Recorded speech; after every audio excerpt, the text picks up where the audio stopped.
Hi, my name is Bree. I'm a student at Allegheny College. Go ahead, Abdi. Hello, my name is Abdi Lugundi. I'm president of Allegheny Student Government here at Allegheny College. All right, good evening, everyone. My name is Cecil Price III. I'm a Morehouse College freshman economics major with a minor in political science from Pittsburgh, Pennsylvania, serving as the freshman president of the National Action Network. At this time, may I record you guys? Yes. Yes. Thank you. I'm going to turn off my cameras and ask that anybody who is in attendance after this point turn off cameras and mics. Thank you, and we are going to begin the session. Okay, so you've introduced yourself a little bit. Can you tell us a little bit more about what you do with the National Action Network? Oh, of course. So the Morehouse College National Action Network is a chapter of a national organization that was founded by Reverend Al Sharpton. And it's one of the leading civil rights organizations in the nation. And actually, back in August, they were the ones who organized and kind of cultivated the national march that happened in Washington. So that's on the national level, but on the local collegiate level, this is a different time in our world. So a lot of the things that we're doing are virtual. So we're hosting a lot of panels, a lot of sessions, a lot of social engagement that will make some type of normalcy during this time of division, still instilling a sense of action, activism, and whole community as a whole. And in your opinion, why is it important for students to express activism or to engage in social injustices? Oh, personally, I've always been an advocate for social justice, even if I didn't know it.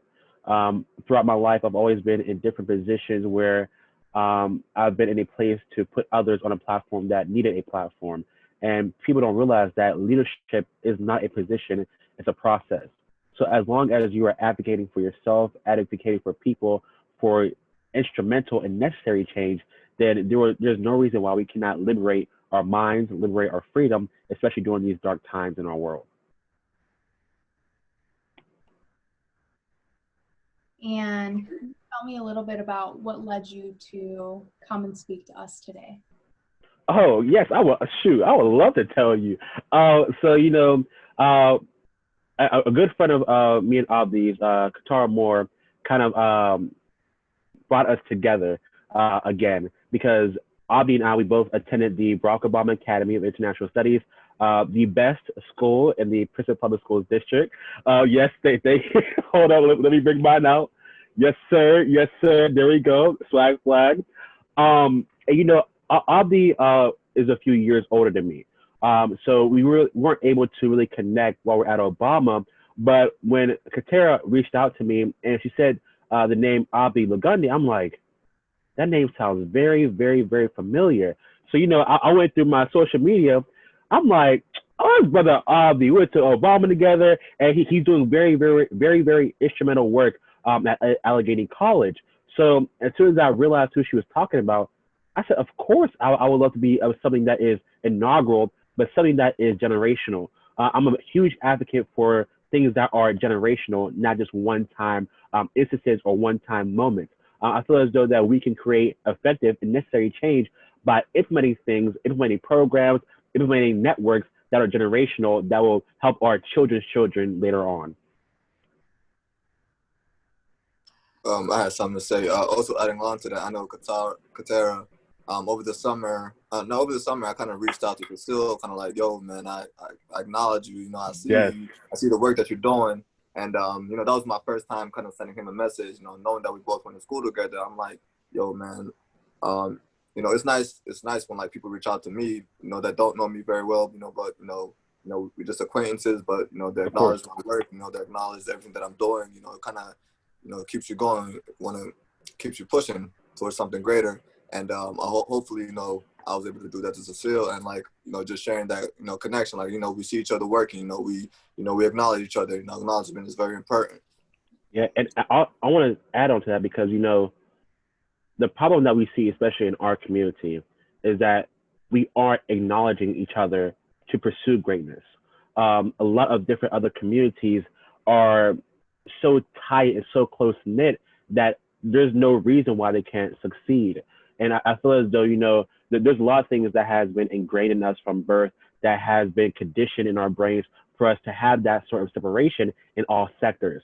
But I think in the light of 2020, especially with the so-called leadership in the federal level, but we also have to realize the leadership in the local and state level, that they aren't for us and they're not representative of us. So as soon as we do the grassroots effort, like you are doing, acknowledging other brothers who are pushing for generational change, that's where we start. That's when we understand that as long as we are pushing each other along the same goals, it doesn't have to be the same exact thing, but we all are pushing towards success. And acknowledgement like that is going to be revolutionary. And I have a question about that a little bit. What Yes. does success look like for you? What does it mean to you? I'm very happy you asked that. I was actually talking to my mentor, was it yesterday? And, I'm someone who likes to be a sponge rather than a rock. I like to absorb information. I like to understand information and gather information. I'm not someone who takes information and bounce it off like a rock. I'm someone who absorb it and then implement it. So we were talking about my end goal kind of like after Morehouse, so post undergrad. And a lot of people dictate success where you are. And I feel as though the way that you are successful is that when you realize your passion, right? Your passion will lead you towards your purpose. And then your purpose is not a destination, you always are living within your purpose. So as long as you are living within your purpose, whether it be education, politics, music, dance, the arts, sports, what have you. As long as you are living within your purpose, you will always be successful. Success is not based upon monetary greed. It's not based on things that you have in your life, how many cars you have, how many houses you have, just the unnecessary things of this world. So as long as you are living within your purpose that is influential to others, not just for your own personal gain, you are truly successful. And for you, what would success be? For me, wow. You never know what God may have for you in the years to come. We may plan as much as we want, but if it's not in His plan, it's not going to come to light. And for me, I'm known as a futurist, so I'm always looking towards the future. And right now, I'm majoring in economics and political science at Morehouse College on a pre-law track. So I want to go to law school, but not necessarily to be a lawyer, because I feel as though as a Black man, especially in this country, I need to understand the policy, democracy, and government as a whole, because that is where real change gets done. I acknowledge everything that's happening on the front lines, but if we're only on the front lines and we're not internal, then they're just laughing at us, waiting to kill us, whether it be physically or mentally. So with me, I realized that my passion is education. And I want to go into the education field. I just don't know where I'll be in the education field. Almost kind of my trajectory going into politics, education being my grassroots. So success for me is really as long as I am able to be in a position to help others succeed, then I feel as though I'll be successful in anything that I do.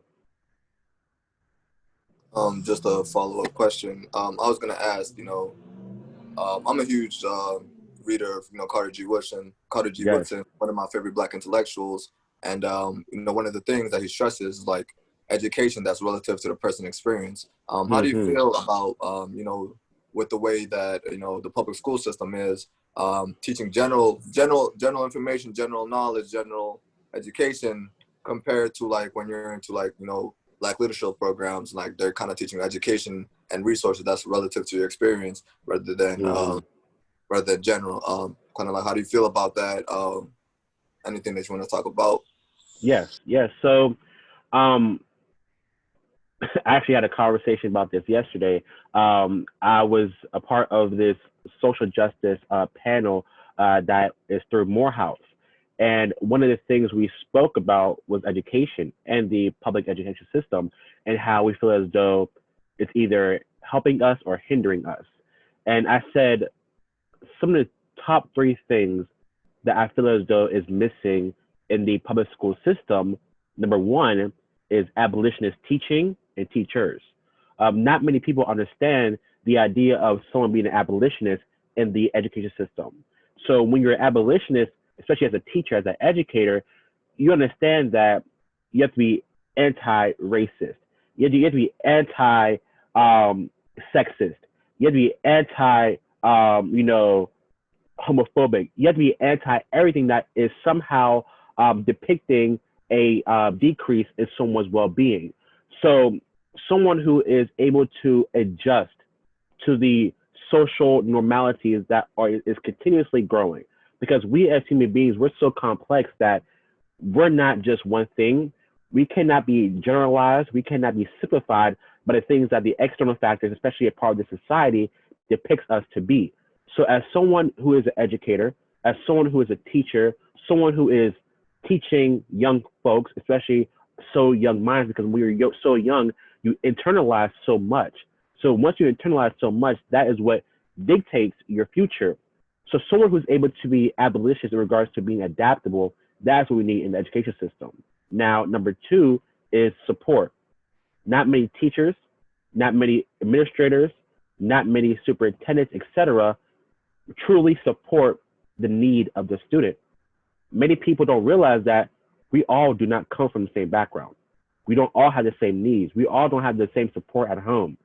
Some people, it's hard for them to wake out of their beds to even go to school. So if there are situations like that, you have to support everyone on the same accord. We're all very intelligent. Intelligence is not simplified or is not dictated by what you do in a notebook or what you do on the test.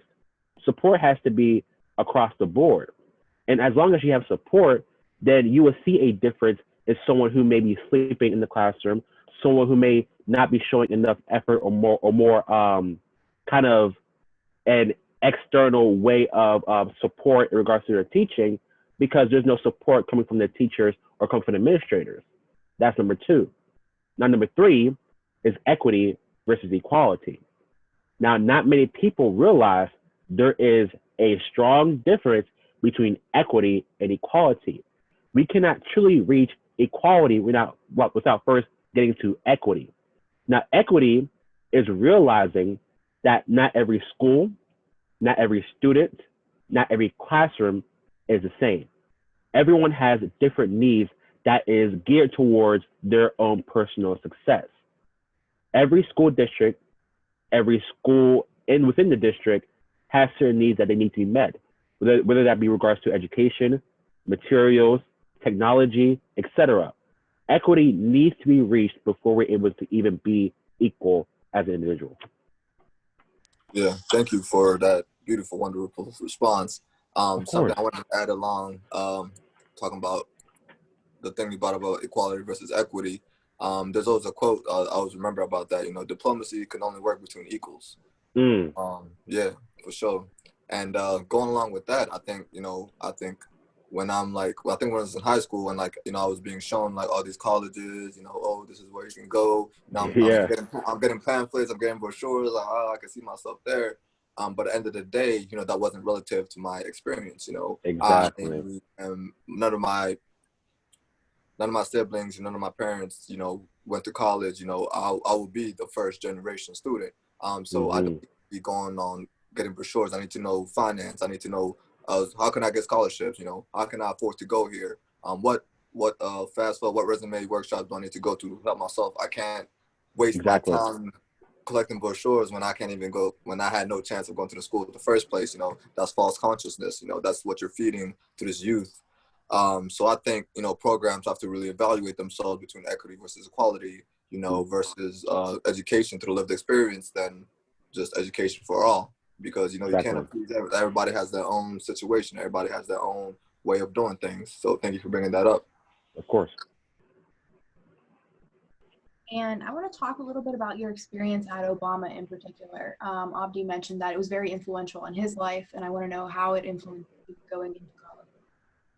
Yes, the great Obama Academy. So, my experience at Obama Academy was very rare and it was very transformative. You know, I came from an elementary school, charter school, and it was literally right down the street from Obama. And at the time, you know, Obama, when I was going into middle school, previously it was known as Peabody. And during the time, through the end of Peabody's years, you know, it didn't have a good reputation in the media. So with that being kind of the talk around town, my mom really didn't see me there. But someone who is a family friend of ours told her that it was under new leadership. It was a whole different school. So the same things that you heard on the news in regards to Peabody was not the case. So my mom said, okay, now I'll check it out. So my mom went to Obama and she met Dr. Wayne Walters. And coming into the school, you know, she saw that he was an island man. He's from the Virgin Islands. And, you know, automatically they connected. And, you know, she told him about me and how she wanted myself to be in a place where she knew I could excel. Because at Urban League, which was the charter school I went to in elementary school, it's a very small school. It was a very pro-black school. It was also a very family-oriented school. So having a foundation like that, such a strong foundation, my mom did not want that to break. So as soon as she went to Obama to visit Dr. Walters, she told him that we had a restaurant that was down the street in East Liberty called Impressions Jamaican Cuisine. He was like, shoot, I'll come down and get some food and we could talk. I'll talk with your son. I'll talk with you.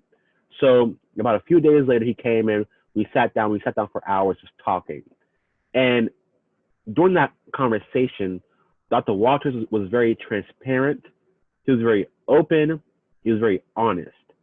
And he told me that coming into Obama, he has high expectations for all his students. He doesn't set expectations for us that he know we cannot meet. So with that kind of mindset, I realized that Obama was the place for me and that's where I wanted to go. But Obama was a very big school. It was a middle school and high school. So it was kind of a culture shock for me because Urban League had like 10 to 15 students per classroom, 2 floors, that's it. So, you know, because my mom was so weary about where I wanted to go, where I needed to go, I was put on the waiting list for Obama. So I didn't get to Obama until mid-September. And as soon as my mom got the call, it was a Friday afternoon. My mom didn't care what I was doing. We drove to Obama. It was almost 1 o'clock in the afternoon, and I sat in class during Friday Focus. So going into Obama in 6th grade, I didn't realize going in how much of my matriculation at an international baccalaureate school will prepare me for success later on and now. Obama's motto is nothing in life is so complicated that it cannot be achieved by discipline and hard work. Dr. Walters literally said that to us every day we were at school.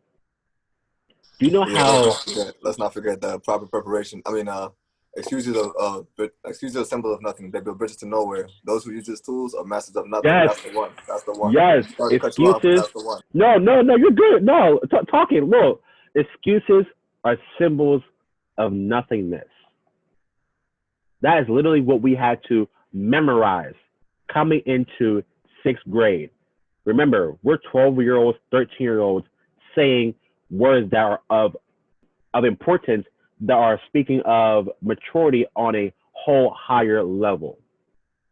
So having that ingrained from the beginning prepared me for where I am now, which is at Morehouse College. And the same kind of speeches that Dr. Walters gave us in 6th grade going through high school is the same speeches I'm getting now at Morehouse. So just imagine how needed that was for me, especially being a descent of Jamaican and Haitian lineage and now going to an HBCU, a prestigious HBCU in Atlanta, Georgia. Obama was needed for me to be successful. You talked a little bit earlier about the importance of establishing an equitable school system that acknowledges that every student is different and every Yes. student has a need. And how did Obama kind of create that environment where every student was able to have the accommodations necessary to ensure that they were successful?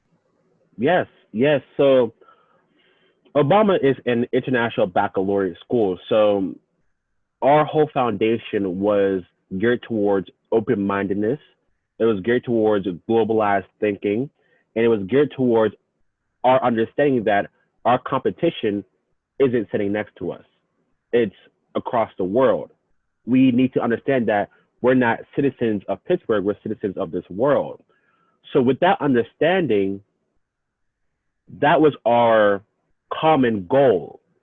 But for all of us to get to that common goal, we needed to start at home. But how do we do that? So we had different programs like CAS, we had different programs like PSP, we had different programs like the gifted program, we had different programs like AACAS. Now, specifically towards AACAS, that's called the African American Centers for Advanced Studies Executive Committee. Now, with AACAS, it was a network where all of the African American students who took the higher level courses in PPS were able to come together as almost one unit.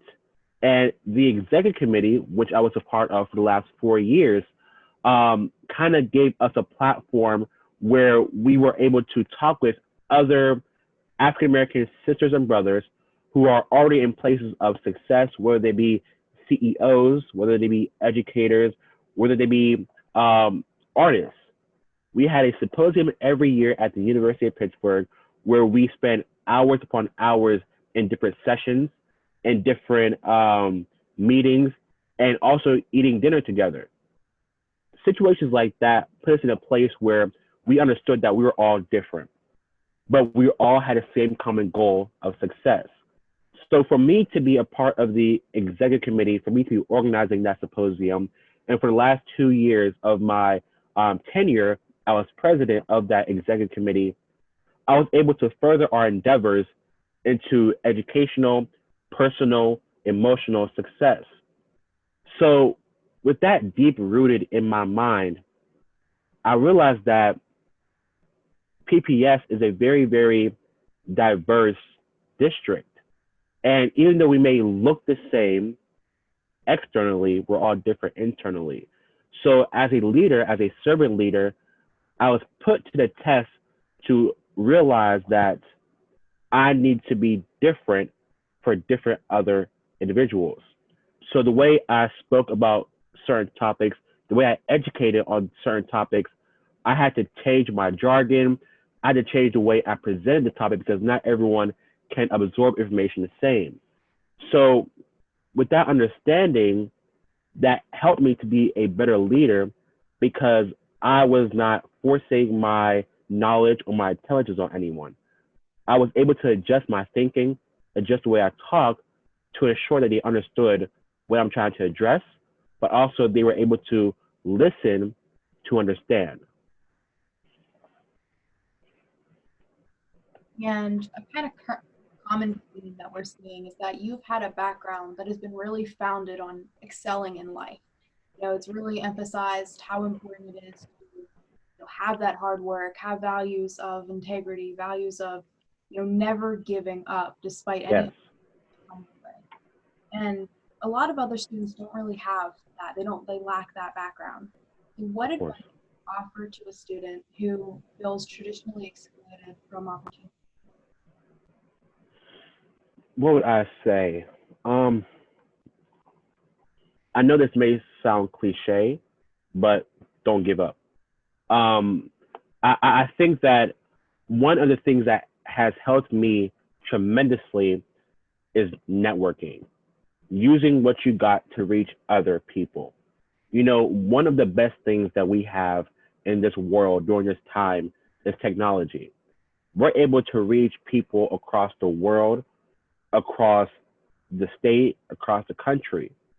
So if you see people who are in places of success that you want to be in. There's nothing wrong with texting them. There's nothing wrong with DMing them. There's nothing wrong with sending a post out saying, hey, how did you get to where you are today? That's where I want to be in 5, 10 years. Like Abdi said a few moments ago, he reached out to me to acknowledge me about the work that I was doing. He did not have to do that, but he took it upon himself to do that. So it's all about persistence, dedication, and realizing that you have a network at your palm of your hand. So do not take this opportunity and waste it. One of the many acronyms that I love is NOW. NOW standing for no opportunity wasted. So at moments of despair, at moments of darkness, at moments of where I don't feel like I can succeed, I go back to that acronym and say no opportunity wasted. So any opportunity that may come towards me, anything that I can see myself excel in, I grab that opportunity and I hold on to it. So anything that you may see that you want to see in your life, take a hold of it, grasp it, and do it. Adding along that, kind of brings me to the quote. I think acronyms are very important, like this I said. But now, I say like usually to like my youth leaders or people that I'm working with, like the 5 P's: proper preparation prevents poor performance. If you prepare, like your performance, no matter how bad it is, you put in that work, you will be just fine. Everything's not gonna go perfect. Everything is not gonna go right. But if you prepare yourself, the minor setback, it'll just be a minor setback for a major comeback. Major comeback, yes. That's all it is. Yes. That's all it is. That's all it is. There's gonna be minor setbacks in life, but if you prepared yourself well enough, the jump back shouldn't be that hard. You can get back on your feet easy. And with networking, like, there's no way I could do all this by myself. Oh no. There's no way. And a good example of networking, I worked with Katera over the summer. Like I think 2 years ago now. It's crazy. 2 years ago over the summer, and we were sitting in a room, kind of like, this is when we both kind of started our youth program. I had my first $1,000 grant, and she had the same thing, and like we're just kind of like working with events. How can we kind of collaborate? Who do we know with each other? So we connected our resources and her resources. We connected them together, and like we saved money, we saved time, we saved a lot. We saved a lot. And 2 years down the line, and reaching out to you and connecting us together, just because we met 2 years ago, now we're here at this podcast, and that's a real beautiful thing. That's all networking. That could have saved a lot of time. Like, I really don't know what else to say. Like, this is like the best example of networking. Yeah.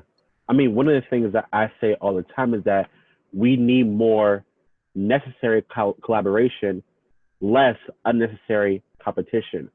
I think a lot of us, we tend to compete with one another too much, where we all could literally collaborate and grow together.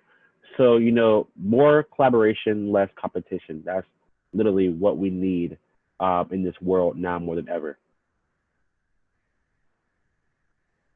And there's a common theme every time you mention working with one another, kind of going for the better, the better good, the greater good at this point. Who taught you that, or how did you learn that? Like, how did you come to that realization that not everybody has to be your competitor? They can be somebody that can help you get along that way, and you can help them. Yes. I mean, I can honestly say that I'm privileged. Now, when I say privilege, not monetary, not power, but privilege in the sense where I had a very strong village growing up. So I had a village at my church, had a village at my school, all the schools I went to, from Urban League to Obama and to now Morehouse, and then all coming back home. At my home was another village. So to have all those sectors believing in me, I realized that they all were collaborating for my mutual success. Now, they didn't know exactly where I would be 18 years, 19 years later, but they all saw something in me and they were all willing to invest in me. So to gather information from all those different sectors, from my church, from my school, and coming back home, it is almost breathtaking. I'm always in awe of the necessary collaboration that they took to see something in a young boy who didn't even know where he was going to end up, who was very lost at some points because he thought he wanted to be an anesthesiologist, which is not the case anymore. But they all knew that wherever I was going to end up, I was going to be successful. So with that coming on at such an early age, and me doing some introspection and in hindsight of this kind of collaboration of villages, I realized that I was going to have to lead a village one day. And with a leader understands that he or she cannot lead alone. A leader is someone who has people beside him or her that is all coming together to increase the trajectory of service, of promise in one's own community. So as a leader, where I am today is not because of me. It's because of people who have worked with me, who are willing to see my vision, and who are willing to see that vision be implemented. So I can only give thanks, I can only give praise to those who believed in me since I came out of my mother's womb. I can say that. And from birth to 19 years later, I've always been supported in some way, shape, or form. So if I had that for 19 years, why would I not do that for someone else? And that's my mission in life.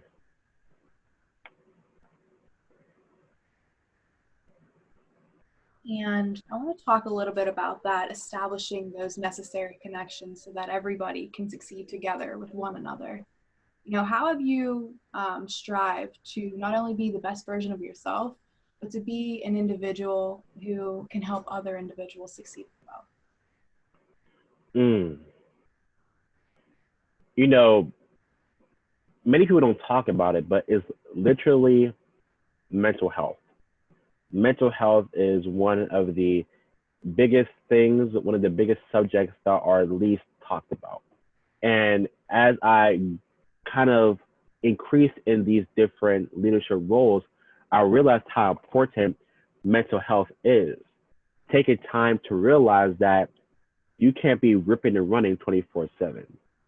You have to take time to kind of decompress, relax, and realize that you're not a machine.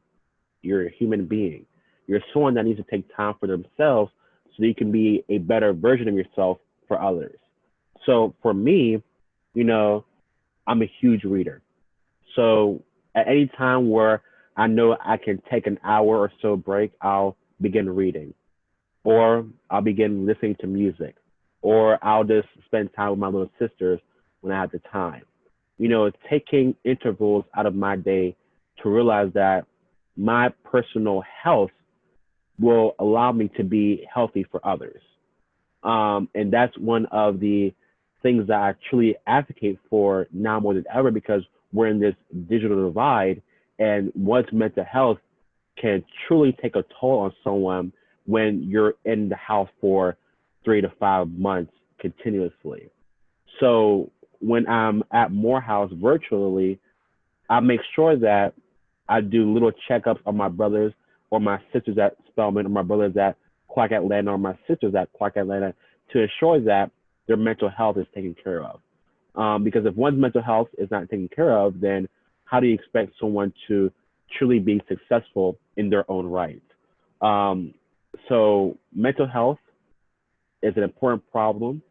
It's an important issue that needs to be solved from the gate once you actually recognize it.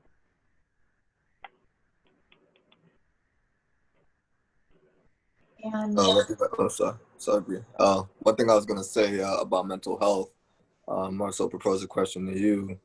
Um, how do you kind of see mental health? Like, does it hinder or, kind of give progress, to Black youth, that kind of have the mentality like I can't have these feelings because, I have something bigger that I need to go for, something more I need to strive for. I got my family, my back, I'm first generation. So kind of how would you kind of implement mental health into those kids' lives who think, it's kind of like detrimental to their success?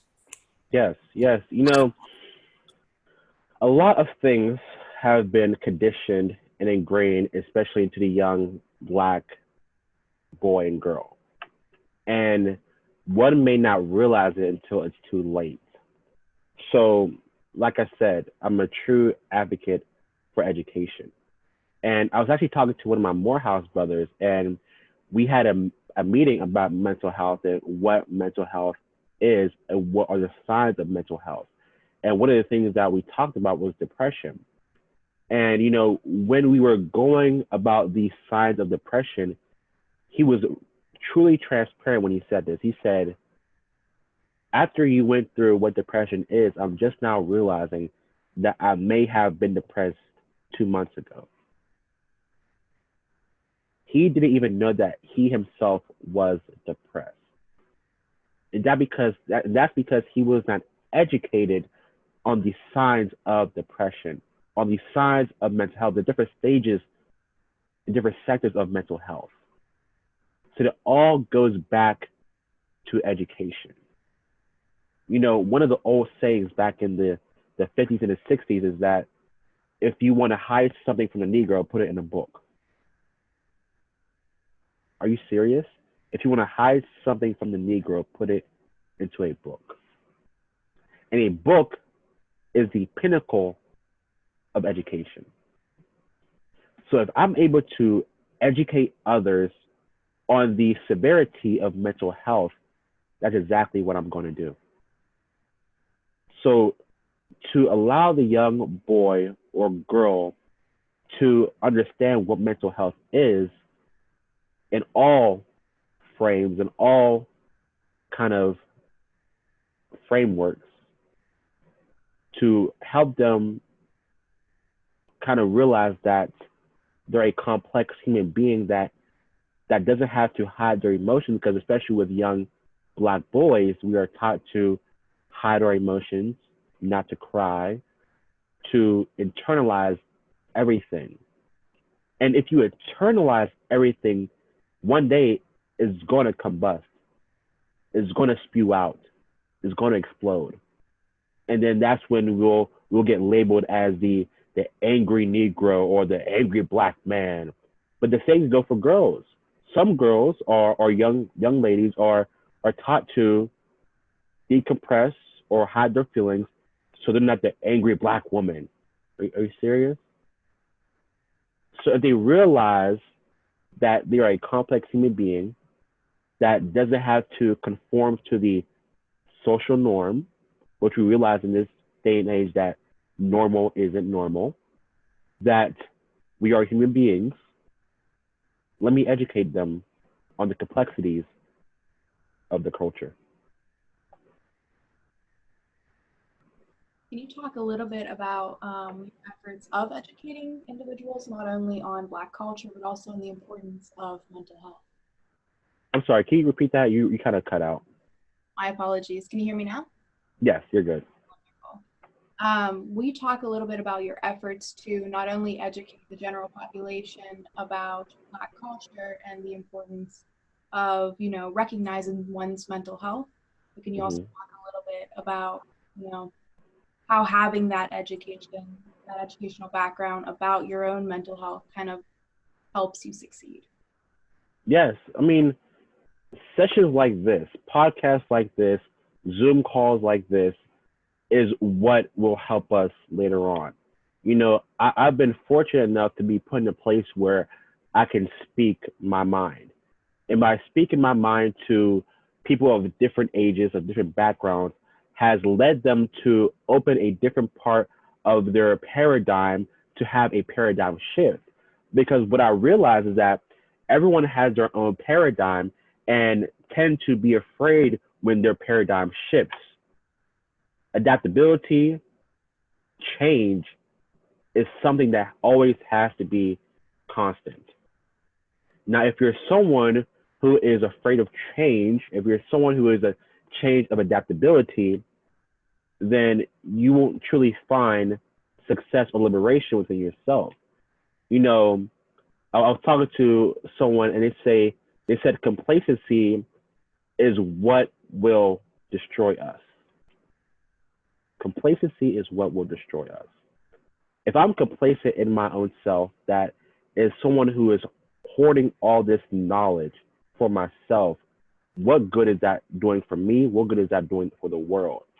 So to educate on Black culture, to educate on mental health, to educate just to educate for no personal gain is something that I deem important in life.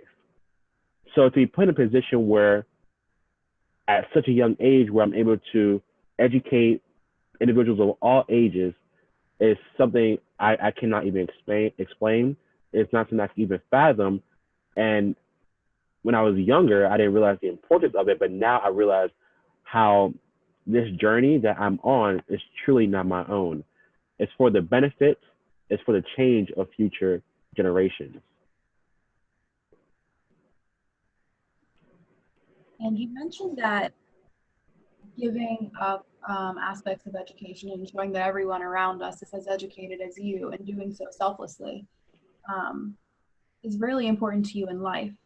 Mm-hmm. Is there a central time in your life where you kind of developed that thought process? Was there a change in your life where you were like, no, maybe I'm not doing it right now? Whew, man, that time actually came in the midst of my 11th grade, 12th grade year. Um, like I said, Obama was very transformative for me. They put me in places of success early on. For example, sixth grade, I was able to interview for this new program called Journey to Medicine. And Journey to Medicine was a program that helped to increase the trajectory of African American doctors in the society. Now, the mission of the program wasn't necessarily to make you a doctor, but it was able to put you in positions where you're able to have access to the education of medicine, of health, so you can have the option of wanting to become a doctor. So for a long time, from middle school to high school, I thought I was going to be an anesthesiologist. And that was because of my mentor, Dr. Simmons, who is also an anesthesiologist and one of the sponsors of the program. But when you get older, you start to do some introspection with yourself and you start to realize what you truly are meant for and what your passion is. So when it was time to almost, go off to college and start these college applications, I started to realize, do I want to be a doctor because I want to be a doctor? Or do I want to be a doctor because external factors are dictating that I should be a doctor? Because when you have such high grades and you're one of the smartest in the schools and you are doing high in your math and science courses, they think you should automatically be a doctor. But I realized that my personality, my character, and the way I am with people, I'm not an anesthesiologist. Because the anesthesiologists, they literally go in, put you to sleep, make sure your vitals are okay, make sure you're not dead, and leave. There's no kind of interaction with the patients. There's no interaction with the doctors. There's no true transparency in their work, even though it's necessary, it's transformative work, but it's not my work. So after I realized that I wasn't going to be a doctor, I had to ensure, what could I be? What could I be? Like, what is the common thread that has been constant in my life? And that common thread was education. So me realizing that education has been the same thread in every work that I've done, whether it be the president of the AACAS executive committee, whether it be the student body president of Obama, or was it the YMCA youth and government program they had at Obama. Education somehow, some way, shape, or form was kind of ingrained in me. So me knowing that education was the foundation, now what career could I possibly be on? So I was talking to a really good teacher of mine who knows me like the back of her hand. I was telling her, kind of my discrepancy and kind of my um, way of thinking and me not knowing where I wanted to go. So she kind of gave me the suggestion. She said, "What about a superintendent?" I was like, "A superintendent?" That never came to my mind. That's not what I thought about. But me doing my research and me kind of in hindsight, a superintendent is literally the bridge between education and politics. And those are one of the two things that I love the most. A superintendent advocates for the school district. They talk with local officials. They talk with local politicians to ensure that their school district and all the schools within the district are doing well, that they're excelling beyond all expectations. And with her suggesting that role in that profession, I went back home. I realized that my mentor, who was Dr. Walters, was the principal of Obama. They became the assistant superintendent of PPS. And then another one of my mentors, who is K. Chase Patterson, is the CEO of the Urban Academy, the school that I graduated from. So with that in my mind, and with education always being around me, I'm like, that is something I have to be a part of. And, a lot of people dictate success based upon their monetary gain. But like I said before, success is me living through my passion, my purpose. So as long as I am living within my purpose, the monetary gain will eventually come. So with that realization from my teacher and from my mentors and from the work I've done previously, I realized that education is the way that I would truly help my people liberate their minds and liberate themselves. And you talked a lot about how external factors kind of played a role in trying to dictate, what you did in life. Mm-hmm. For young students who have yet to decide what they want to do or have yet to find their passion, especially young students of color who often feel like external factors are placing limitations on how far they can go or what advice would you offer to them? Man, what I would offer is literally try to dip your feet in everything. You can never be a part of too much. Now, with me, I was known as the person who was in everything. I was the student body president of Obama. I was the president of AACAS. I was a part of the superintendent student advisory council. I was a part of youth and government. I was a part of this club, that organization, this organization, everything. Now, with me being a part of all those organizations, kind of molded me. It gave me the experience of what I have now. You can never have too much experience. Don't let someone say that. You can never have too much experience. You can never be a part of too much. Because with you having such an open-mindedness about yourself, by you being so open to these different organizations, will kind of cultivate a very intelligent, a very well-versed individual. So if you find one organization that you love, if you find another organization that you love, and it may seem like they're on both different sides of the spectrum. It doesn't matter. With you getting some knowledge from this organization, by you getting some knowledge from this organization, kind of seeps into your brain of who you eventually become. So like I said before, take hold of as many opportunities that you can, because it will help shape and mold you into the person that you'll eventually become. And adding along to that, because I know over the when I was younger over the summer, I never had a free summer. My counselor that I grew up that knew me since I came into the States would always try Yeah. to have me do something in the summer. One of the programs that I did continuously, I don't know if you guys know Summer Bridge, where they took kids over to Sewickley for a summer and kind of Yes. it was just like a regular school, but you have low income kids finally getting a chance to kind of experience what private schooling was like. Private education, kind of like a focus towards them. And, we had homework of it, in this part. We had homework. So, Yeah. and if you didn't do your homework, then you couldn't have free time. And, it was recess and you couldn't have free time because you'll be working on your homework that you didn't do. Yeah. And so it wasn't like, oh, we're gonna give you a 0 for the day. Like, no, you didn't do it, but you're gonna do it, And either way, you're trying to escape that. You're gonna do your homework either way. And That's I the way. was always involved. Each year, I'm like, I'm gonna quit. This summer is mine. I'm gonna have it for free. But each time, looking at the kids, who had summer the whole time, I knew what sacrifice I was making. And from that point on, and coming into Allegheny, I was just like, this is a new experience. I was kind of like entering Sewickley again, but not like this is a program. Like I earned this. I'm gonna be here. I'm paying a lot of money to be here, so my foot is gonna be everywhere.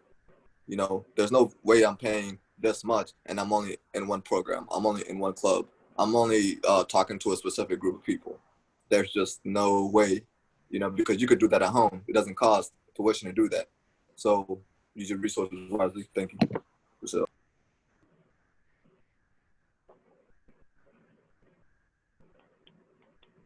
And then I have a question that I think is really, really important to address.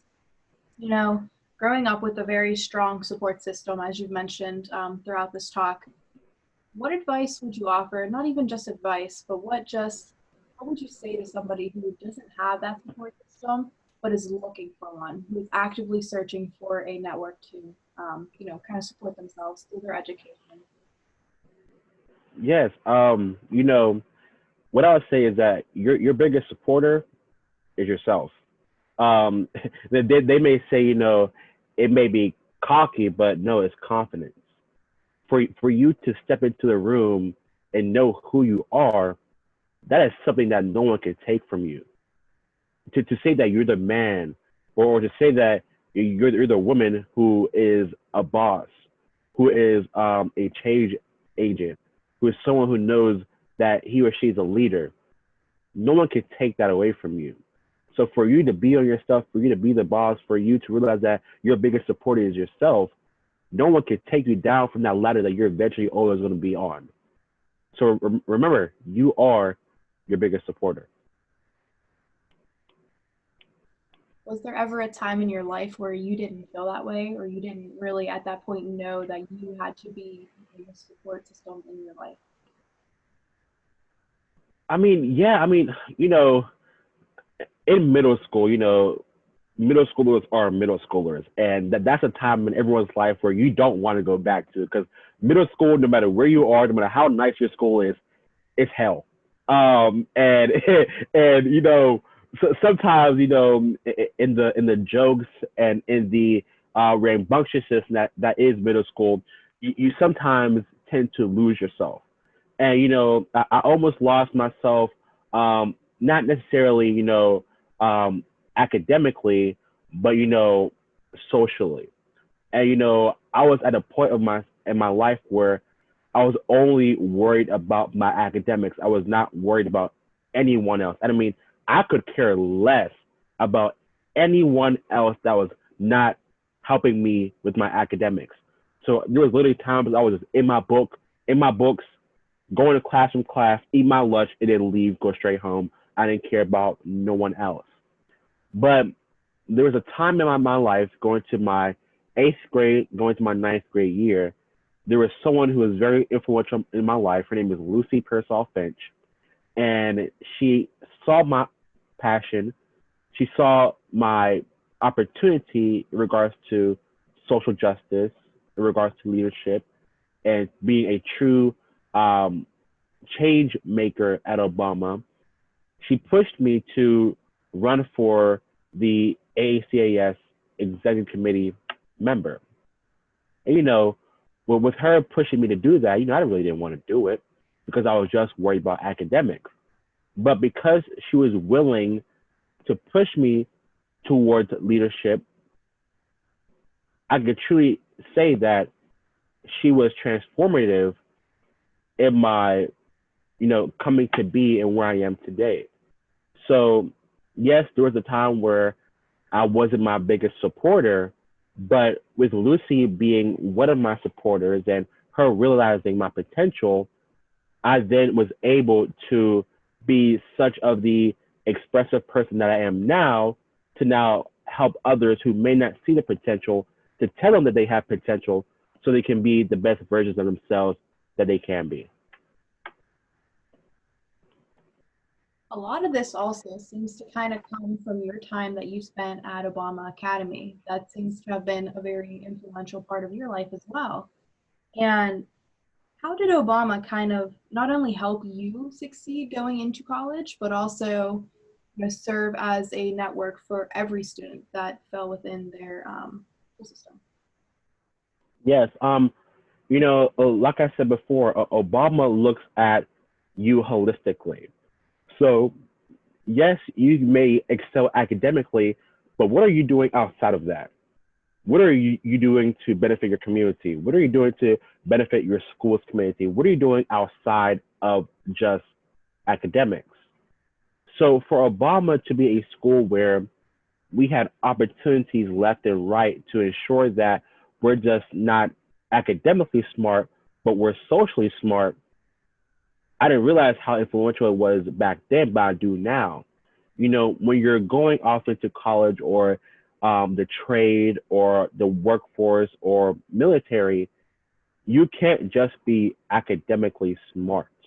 You have to be socially smart as well. You have to be able to know your surroundings so that you're able to increase your surroundings if need be.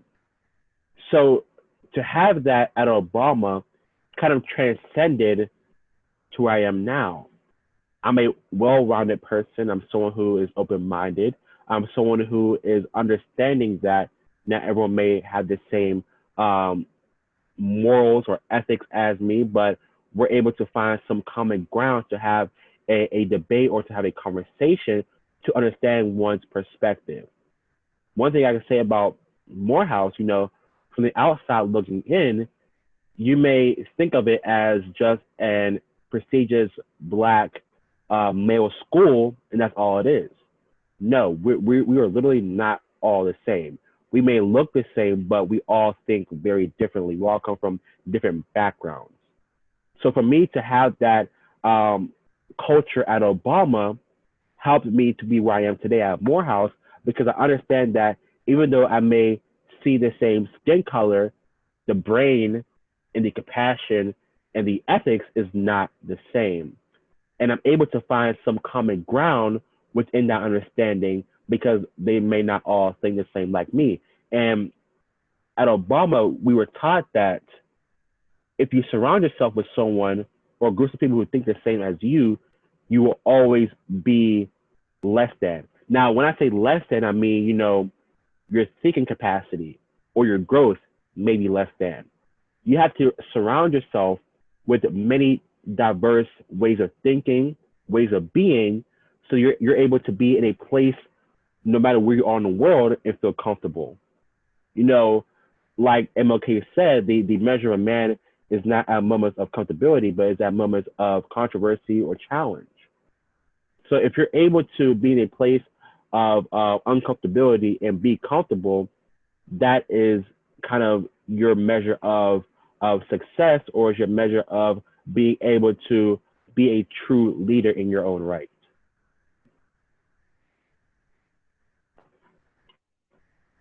And I want to ask you a question more so, and you spoke about middle school as well, but your first year at Obama, not necessarily as in middle school, but more so as like an actual high schooler getting ready to prepare to go to college. A lot of students ask, how do you do it? How do you get to this point where you can decide what college you want to go to? What factors played a role for you when you chose to go to Morehouse? Yes, I mean, again, Networking. You know, so many people know so much more than I. I mean, I may be a smart individual, but I'm not the smartest individual. There's always someone who can teach me more than what I already know. So I spoke to many different professors. I spoke to many of my teachers who already went down the path that I am about to embark on. So if I know that and I realize that, then why shouldn't I reach out to them to ask them what is this or what is that or how can I better um, serve in this capacity? You know, it's true they say work smarter, not harder. So if I'm able to, you know, kind of go through the winds of um, going over barriers or going around barriers, then I would take that advantage now more than ever. So I spoke with a lot of my teachers who already had connections at Morehouse. Actually, I spoke to one of my teachers who knew someone who taught at Westinghouse, who's also a Morehouse alum, and I networked with him to see what his journey was like and how can I better help myself to be a candidate that Morehouse would want. Um, and we were on the phone for hours just talking about his journey and what I could potentially do at Morehouse to set me up for future success. So, all in all, it's truly about networking and it's about who you know, not what you know. What you know will get you at the door, who you know will get you through the door. And that's what I had to learn. And I know that you were the recipient of two very prestigious scholarships going into college, the Yes. scholarship and the Dr. Lomax scholarship. Can you talk a little bit about that? Yeah, I can. So, you know, Morehouse is not cheap. Any school or any university of higher education is not cheap. Morehouse approximately is 50 grand a year. And, you know, with someone who was always involved in education, I always had, you know, stellar grades. And from early on in ninth grade, I told my mom, I don't care what school I go to, you know, as long as they give me a full ride, I'm going. And that was a mindset I had for a large part of my high school career. And at Obama or at any PPS school, they have these different college fairs where they'll have colleges come to your school or colleges come to the convention center, and you'll go around to different booths.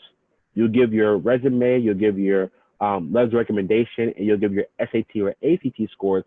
And at some moment, you'll be able to get a full ride or an automatic acceptance into the college. So in my 11th grade, 12th grade year, I was getting acceptances with full rides with a lot of scholarship money left and right. And a lot of them were PWIs, either locally or nationally.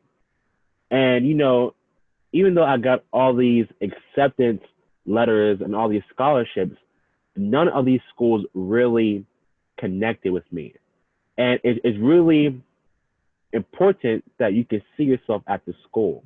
Because if you go somewhere where you know that you won't be able to see yourself kind of pursue the things that you want or be able to succeed in your own right, then you'll always be miserable.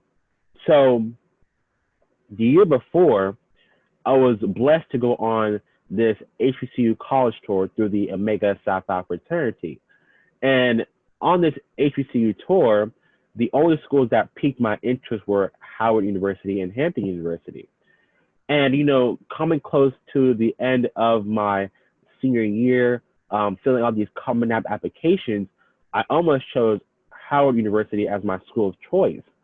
But something told me in my heart that I could not choose a school without first visiting Morehouse College.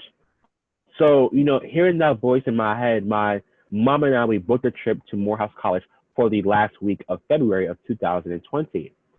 And I spent a whole week in Atlanta and I visited Morehouse on two different occasions during that week. I visited on a Tuesday and on a Friday. In total, I spent about 12 hours on that campus between both days. And between both days, I was able to really understand the legacy of life the legacy of brotherhood, and the need of success in all platforms. And to be a Morehouse man and the legacy of a Morehouse man, just seeing MLK be a Morehouse man, Samuel L. Jackson, Spike Lee, and many others, there is something about being a Morehouse man that no matter where you go in this world, someone will recognize you. And the saying is, you can tell a Morehouse man, but you can't tell him much. And to hear that saying, I'm like, that sounds like me already. But to see that in a higher education platform, to see that in an undergraduate setting, kind of put me in a place where I know that's where I needed to be. But if that's where I needed to be, if that's where I wanted to be, how am I going to fund that? Because I come from a family of immigrants. My mom was the first to graduate in our immediate family. So, even though my mom was able to make ends meet and, she was able to get what we needed and get what we wanted, but we're not someone who's able to pay 50 grand a year out of pocket. So during my tour at Morehouse, I was blessed to have two different tour guides. One was Chris Britton and one was Rick Hart. And my first immediate question during the tour was scholarships. How are you able to fund your education here at Morehouse? What have you done? What did you do? Again, networking, another skill. So I was talking to Chris, and Chris said that he was able to fund his matriculation at Morehouse through the Oprah Scholarship and through another scholarship called the Bonner's Program. And, I really wasn't interested in the Bonner's Program. I was more so interested in the Oprah Program because of the level of prestigiousness it had at the university. It's been at Morehouse for the last 30 years. And, that's something that I truly want to see myself a part of because I always loved Oprah. That's a whole different conversation, but I've always had a connection with Oprah. So it would have felt good in my own right to be an Oprah scholar. But Chris told me that, sometimes they don't choose freshmen because you would usually have to prove yourself once you're on campus. So once you're a sophomore or junior or a senior. But I told myself, I'm just going to try it. So as soon as I came back home from Atlanta, I applied for the scholarship. And, I didn't hear back for months. I didn't hear back until May, 20th, mid-May. But, in order to become a man of Morehouse and to officially be enrolled, you had to pay your deposit May 1st. Now, there's a big difference between May 1st and May 20th. That's a 19-day difference. And, to become a man of Morehouse, you have to pay $588 just to confirm your seat. I didn't have $588 to give. That's not something I could just ask my mom to take or to give me because that's taken out of bills, that's taken out of food, that's taken out of clothes that could be given to me or given to my sisters. So again, networking. I reached out to one of my mentors and told him my situation, and I didn't even have to explain to him for 10 seconds. He said, yes, I'll do it for you because I believe in you. So because he paid that $588 deposit for me, I prayed to God, I talked to my mom, and I told myself internally, being my biggest supporter, if God wants me to be here at Morehouse, he'll take care of the rest. So it was a huge leap of faith on my part to ask my mentor to pay that deposit and then having enough faith to know that God will take care of the rest. So May 1st, the deposit was due, and then May 20th, I received the scholarship. And I was like, yes, Lord. Yeah, because that took a lot of pressure off of me.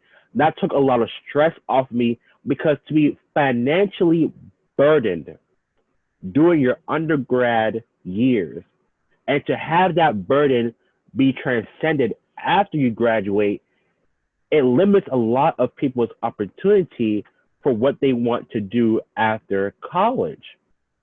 And with the Oprah Winfrey Scholarship, it gave me 25 grand a year. That's half of my total cost attendance already. And with me, before I even got the Oprah Scholarship, I was here in Pittsburgh busting my butt applying for every scholarship opportunity that was of Pittsburgh, of Pennsylvania, of Allegheny County, just everything that I was able to get into my pocket, whether it be $100, whether it be $500, whether it be $1,000. I just wanted to make sure that I was taken care of, my mom was taken care of, so she would not have to worry about paying for me. So I applied to over 50 scholarships. I received about 30 of them. So with those 30 scholarships and with that Oprah scholarship, which was renewable, I was already taken care of. But Morehouse, Spelman College, and the United Negro College Fund at the beginning of June received this grant from the Netflix CEO, Reed Hastings, and his wife, Patty Quillen. This donation was $120 million. Now, this donation would be split, giving Morehouse $40 million, Spelman $40 million, and UNCF another $40 million. All of this money was literally going towards scholarships. Now, this scholarship was given in June, or this grant was given in June, but the scholarship application didn't come until July. Now, with this new scholarship program that was going to be implemented at Morehouse, essentially, it would give a Morehouse student 20 Morehouse incoming freshmen for the next 10 years a full ride. Do you know how transformative, how essential that is for a young Black man to be able to go to one of the most prestigious HCUs in the country and come out with no debt? All he has to do is worry about as his education. All he has to worry about is different programs he wants to be involved in. All he has to worry about is networking, so he'll be fine after college. So that application came out in July, and I took another leap of faith, and I said, let me just apply and see what happens. So what we had to do was turn in a few letters of recommendation, our transcript, and a personal statement. Now, mind you, personally, I've never written a personal statement in my life. I literally had to look up what a personal statement was, because with most scholarships, they have a very straightforward quote or reading response. But there was no question, there was no quote to answer. It just says your personal statement. So after I looked up what a personal statement was, it was essentially a statement stating who you are and how you came to be. So with that being said, I already had multiple essays essentially saying how I came to be and what has encouraged me to become where I am today. So I literally took like 3 different essays and I combined it, and that was my personal statement.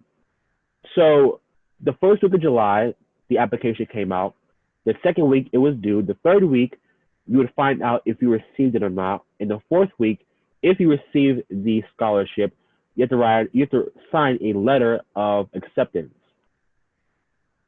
So August comes, and I didn't hear anything from the scholarship committee. I mean, nothing at all. But when I kind of thought about it, I was content with it because I couldn't be mad because I was already taken care of in a sense. So I was humbled about it. I was calm about it. And I just went along my day.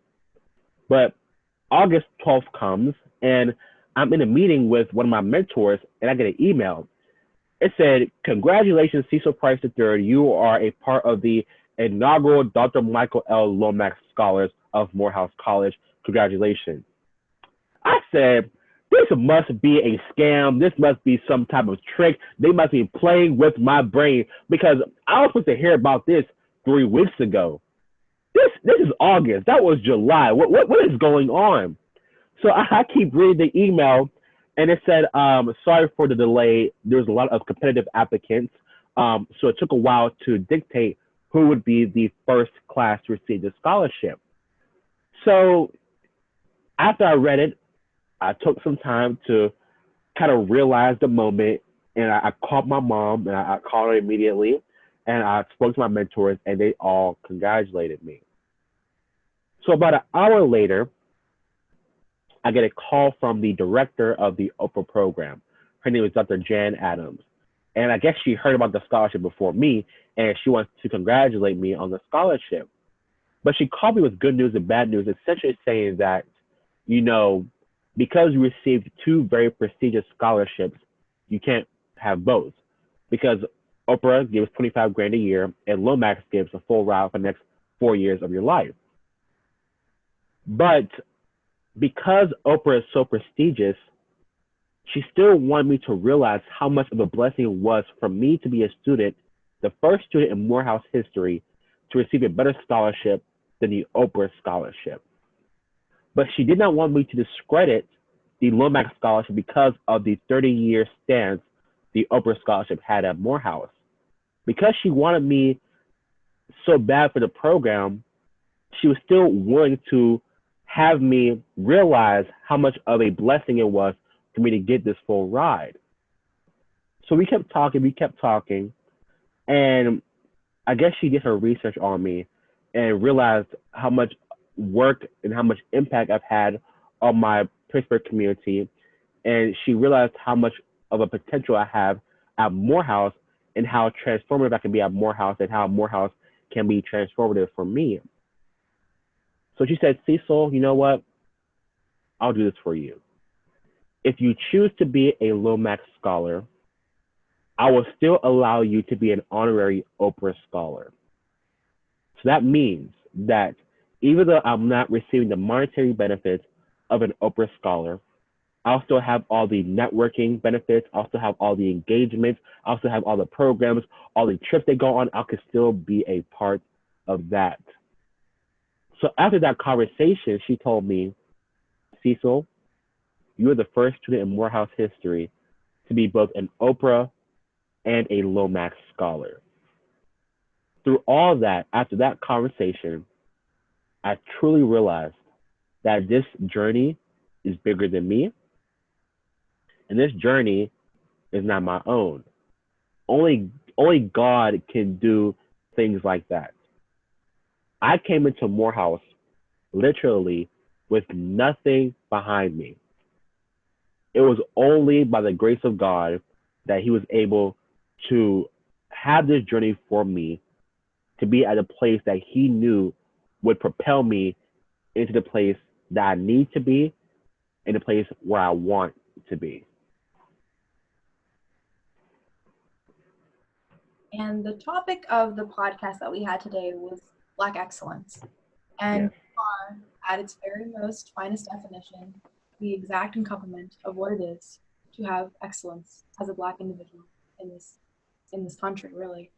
And I wanted to take a minute for you to kind of talk about what does that mean for you? What does Black excellence mean to you? Just to hear you clearly, because you were breaking up a little bit. You said, what is the meaning of Black excellence to me in the world? Yes. Yeah. And also just repeating off Bree, kind of like, what does Black excellence mean to you, being individual in this country? Yeah, I think that's kind of sums up what she said. Correct me if I'm wrong, Bree.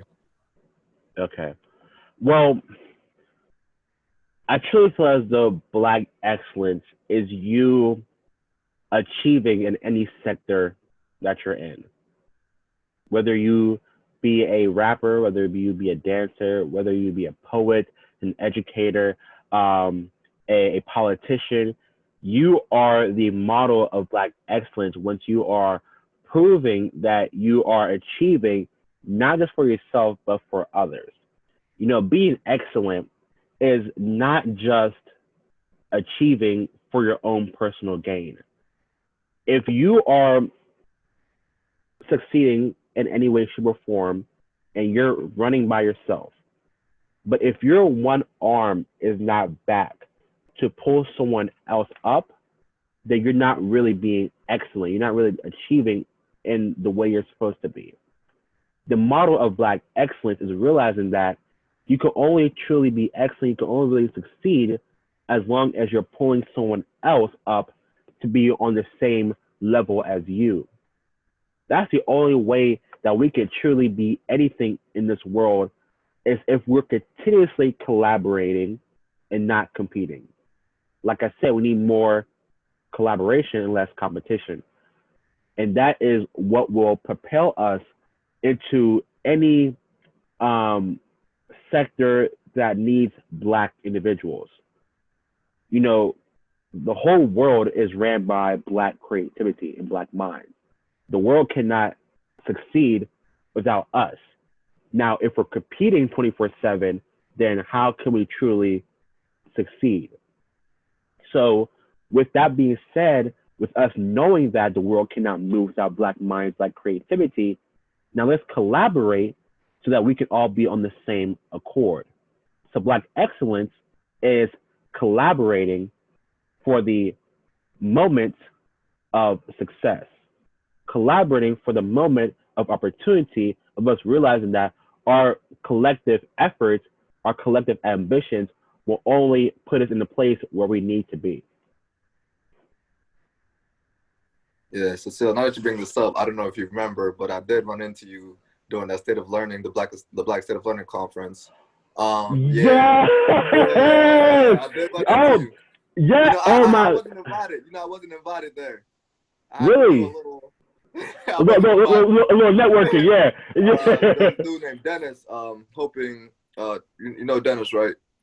Yes, he works at Manchester. The one that created the middle school down in Yes. down on the north side. Yes. Yeah. So my counselor, that I grew up networking. This is networking.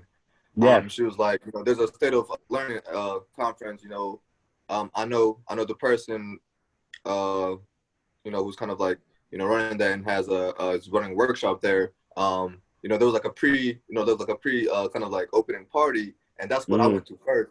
And that was the first time. The superintendent was there. There were a lot of like important Black people, and that was the first time I ever seen like an all Black event. That was my first all Black event. Wow. And just seeing a lot of Black educators, Black investors, Black artists, Black musicians, I'm like, wow, I feel like I'm in a Renaissance world. So this is what the Renaissance must have felt like. And from that point on, kind of making that good impression on Dennis, he invited me to the State of Learning conference, and I was only like a person there. But going there, one of the I'm in the Theta Chi fraternity. One of the brothers that graduated was a cameraman. I'm pretty sure that's when you see me get an interview. Yeah. I didn't know I was gonna get an interview. He was like, "Hey, I didn't know he was gonna be there also." So he was like, "That's crazy," and he was just like, "Yo, kind of like that network. I wouldn't have been able to get that interview if that connection. This is exactly. This is from Theta Chi, this fraternity in predominantly white neighborhood Meadville, and I was able, to get that connection from someone who I didn't even talk to, but we were never in the same year. He just came to the house to visit like once or twice, kind of check up on things. But he allowed me to get that interview, and it was an opportunity for me moving forward. Meeting Damon Young, getting that autographed book, and he also paid for my book. The person that was interviewed. Wow. He paid for my book, and I didn't even know because I'm out here trying to pull out my credit card. I don't know where it's at. And he was like, "No, it's already paid for." I'm like, "Oh," and then he just points to the guy, and I remember before I went to the State of Excellence Learning, the conference, I forgot, it was one of the light-skinned dudes. He was just like, "Yo, I'm unapologetically Black. I love Black children. I love Black minds. I love Black people, and that's okay." And he says like, I care about my little white people too. Here and there. Yeah. I'm gonna take care of Black people. Yes. and the black minds, and that was a strong statement to me because I was always afraid to kind of like say those things, which I thought were right, which I thought were true, and which I thought I had every right to say, but there was just Hmm. something holding me back, and that was just like my circle around me. I was never in a state where like I'm only the black person. I'm the other Yes. in most situations. So it was kind of interesting, and like you could kind of feel like, man, this was meant to happen. This was bound to happen. Like I didn't see you for no reason. But Of for course. real, just a Yes. little moment that I wanted to bring up. I'm just like, how could I I forget? mean, I'm telling you, look, God works in mysterious ways. And, me doing some hindsight and looking at where I started and where I am now, the people that I am close with, or the people that have been influential in my life, are those who I will be collaborating later on in my pursuit of educational freedom, in my pursuit of abolitionist teaching and teachers and educating. You know, those who are professionals in the careers or those who are the subject matter experts can only help me with my pursuit of education and later on going into politics. So it's crazy how much of an impact people can have on your life without you noticing at the moment. So for me and you to go to the same school, then for me and you to see each other at the State of Black Learning Conference, and for us to be here now, it was only meant to be. And with this collaboration, can only promote bigger success or bigger things. So I want you guys to know now that this is not the only time you're going to see Cecil and Abdi together. This is going to be a continuous thing, a continuous project that we are continuously making sure that there is some type of impact being done here in Pittsburgh, but also across the country, across the world. Because there are other people that look like us that we may not know that we can one day have an impact on. So if we could do that together, why not? Why not have that necessary collaboration for us to have necessary growth or necessary liberation? That is what we need as a people, especially as a black community, because for so long we have been conditioned to fight one another, whether it be colorism, whether it be sexism, whether it be own prejudice against our own people. That was all conditioned into us. We were not originally like that. We loved our people. But as time went on, we were taught that we can only gain success if we chop down people who look like us. Chop down whether it be physically, emotionally, mentally, or monetarily. If we understand that we are bigger, we are better than what they say or what they depict us to be, that's when true revolutionary change will happen.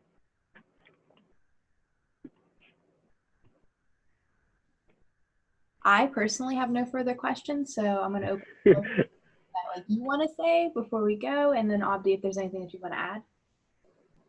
I mean, there's not anything I truly want to say per se because this whole conversation was needed.